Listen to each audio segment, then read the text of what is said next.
Top 10 Sri Lanka travel destinations. My name is Steve Yallo. In this video, I want to bring you around to some of my favorite places in this country. And mind you, these are just my favorite places. There are still so many more places to explore. But with that being said, let's start the video.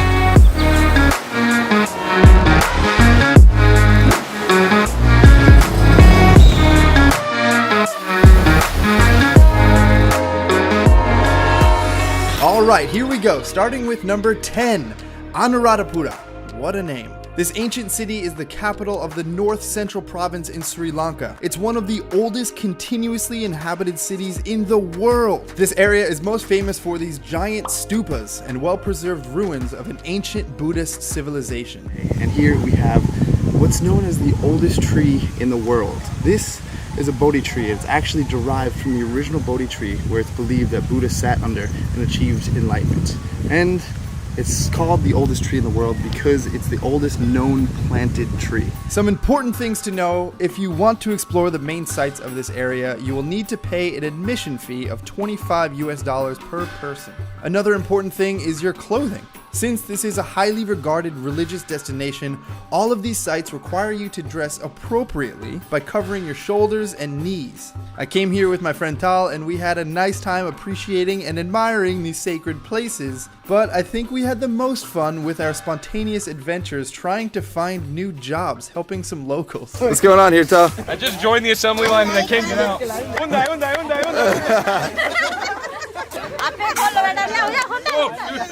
Come on, everybody! Welcome to Sri Lanka, ladies and gentlemen. Alright, so our agreement was if we finish cleaning out this whole back, which we just did, then they're gonna let us drive the tractor. You think he's a good tractor driver? Okay. Okay. Oh! I'm driving a tractor, baby! Yeah! Next up, coming in at number 9, we have Jaffna. Located at the tippy top of the island, Jaffna is the capital city of the northern province of Sri Lanka. This is an area of the country often skipped by many travelers. Jaffna has been a territory of severe conflict and tension, so it's important to understand its history. Up until 2009, Sri Lanka was divided by a brutal civil war. While the entire country was affected by this, the north suffered the worst damage. With that being said, the area is now safe and growing in popularity for travelers. So today, we're getting a little local experience. There's a bazaar here in Jaffna, some local markets.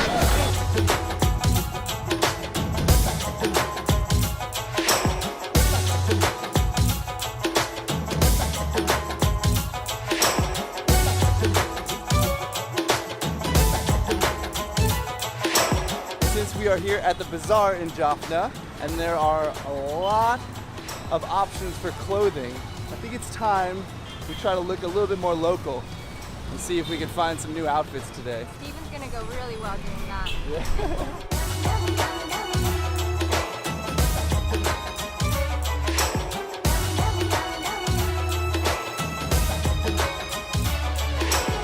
Jaffna may not have such attractive features like breathtaking mountain views or wildlife safaris like some other areas may have, but what attracts most visitors here is a raw, authentic travel experience. Real quick, before we go to our next location, just want to mention the sponsor of this video, Trift.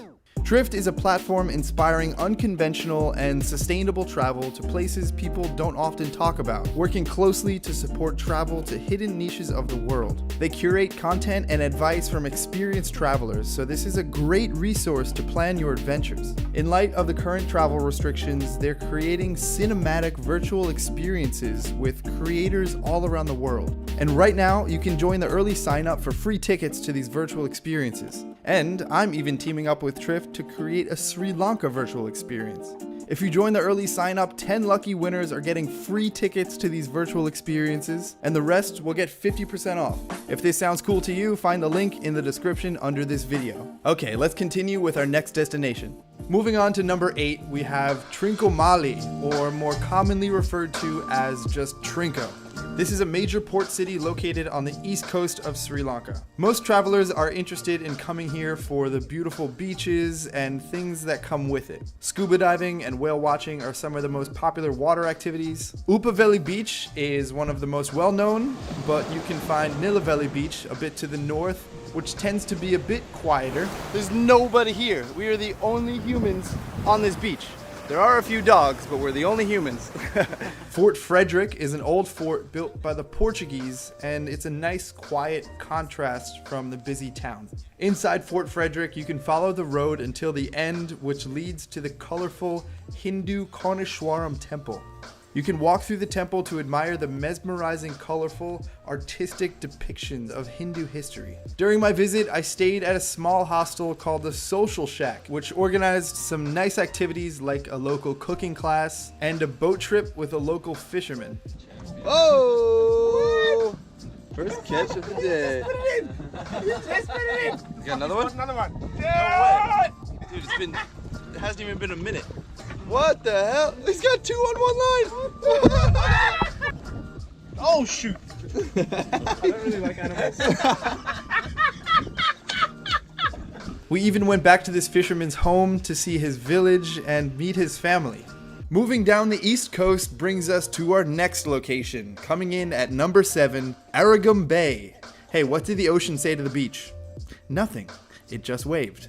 And that's what makes this place so popular. Arugam Bay was once a quiet fishing village, but the consistent waves attracted surfers from all around the world, so this town has developed into a hub for backpackers. There's only one road in town, and it runs parallel to the beach, filled with restaurants, bars, hostels, and plenty of barefoot hippies walking around. During the high season, you can find parties every weekend, but during the low season, this town becomes rather quiet. High season in Arugam Bay is about April to October, and low season is November through March. It's good to know that the seasons alternate on the east and south coast. So while it's low season in Arugam Bay, it's high season at beaches down south. So there's always a spot for surfing and beautiful beach weather no matter what time of the year.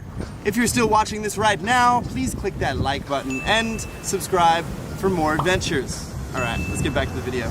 Moving on to our next destination, we have Nuwara. So we made it to the top here of Single Tree Hill, which has the best view of the entire town of Nuwara. And one really interesting thing about this town is a little bit different than the rest of the country of Sri Lanka. One, it's a little bit elevated, so it tends to be colder here. And also, this is where the British occupied. This is where they lived, because it resembles kind of what some parts of England look like. So as you explore the town, you might be able to see up here, there's a lake back there. That's a man-made lake built by the British, and a lot of the architecture here resembles an old English style. So it's really different from the other parts of Sri Lanka, but really interesting to come here and see all that.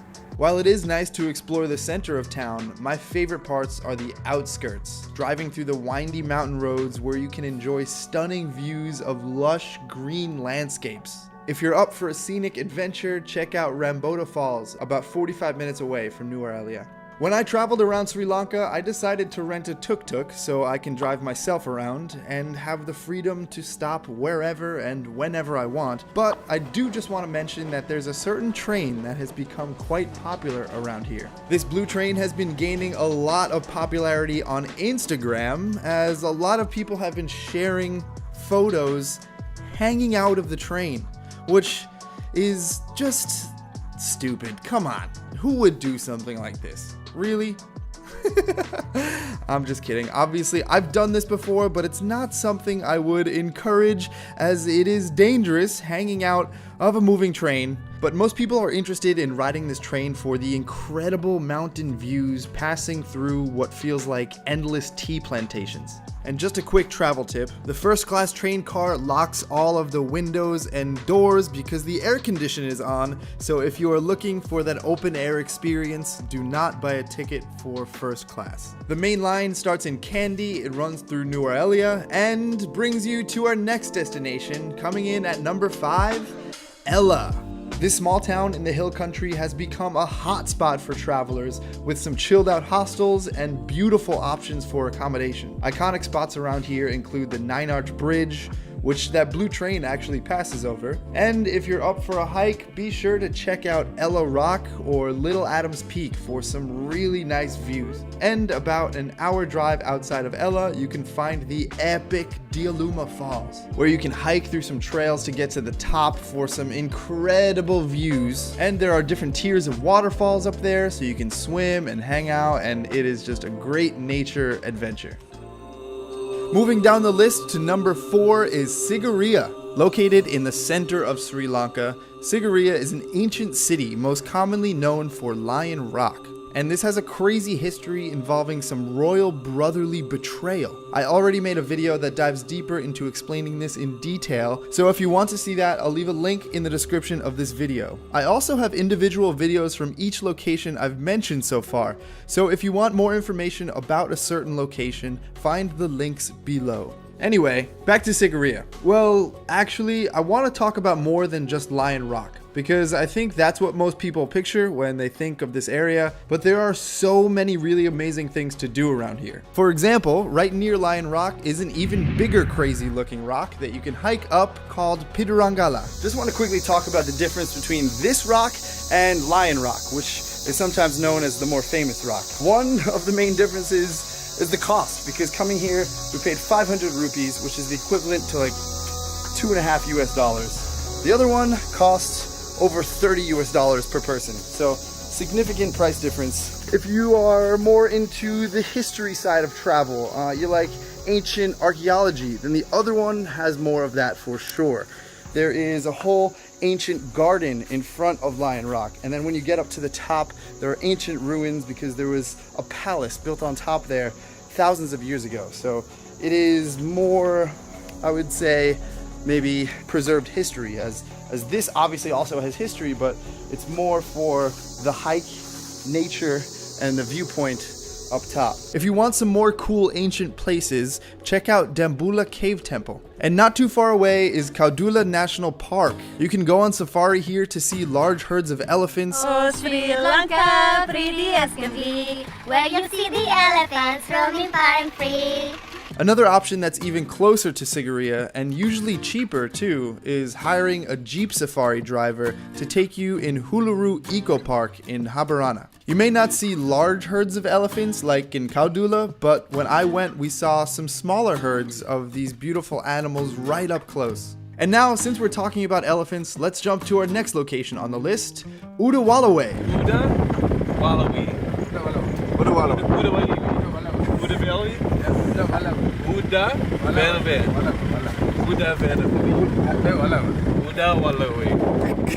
There are 22 national parks in Sri Lanka, and Udawalawe is my personal favorite. Probably because of the elephants. Just so many elephants. He's gonna go back and bark at it. Look at it. What a little idiot. Don't do it.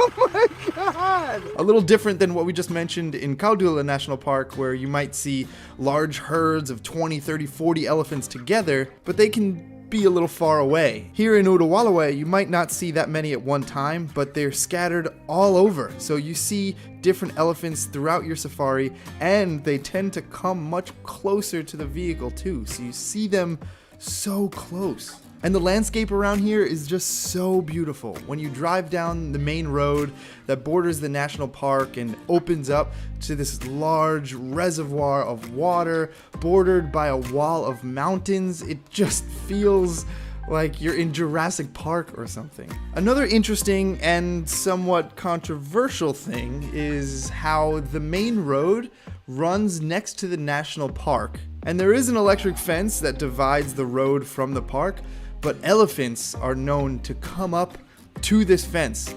Unfortunately, it's because people tend to feed them, so now the elephants are getting dependent on this fruit and food. It's a topic that I'm not going to go deep into, but with that being said, it is just such a surreal experience seeing this wild elephant up close, so close. God, it scares me every time. But yeah, Utawalawe is just a special place. And since we're talking about national parks, another really popular one is Yala National Park. I do love that park as well, even though it did not make this list because I've mentioned it in so many other videos. Figured I'd give some other parks a time to shine. Okay, already down to number 2. This chilled out surf paradise is my favorite spot on the south coast of Sri Lanka. It's called Hirakatia. I mean, just look at that. It's a perfect cove, consistent waves, and just really relaxing vibes all around here. And right around the corner is Dikwela Beach, super quiet area, an amazing spot to catch the sunset. And although I'm giving Hirakatia the number 2 spot, I'm really giving the number 2 spot to the entire South Coast. But I did just make a complete travel guide for the South Coast, so if you have any interest in going down south, which you definitely should, it's incredible, check out that video for more juicy travel tips about the South Coast. Do it! Okay, we have made it, ladies and gentlemen. The number 1 travel destination, in my opinion, in Sri Lanka is, drumroll please, the Knuckles Mountain Range. Oh! Yeah! Yeah, wow. Look at that. Located near the center of the country, this gorgeous mountain range has been recognized as a UNESCO Natural World Heritage Site for its unique biodiversity that can't be found anywhere else on this planet. With 34 mountains to explore and nature trails galore, this is a paradise for hikers. Waterfalls, dense forests, and endless mesmerizing viewpoints, the Knuckles Mountain Range is truly special. In fact, the reason I'm selecting this as my number 1 destination in Sri Lanka is because I haven't really explored it much. I spent 2 days in this area, I did 1 quick hike, but there's so much more for me to explore. And when I go back to Sri Lanka, this is where I want to go. If you go here, there's a cozy little guest house called the Pepper Cottage. I stayed here for a couple nights, and like I said, it's just an amazing area, and I really want to go back here just to explore more.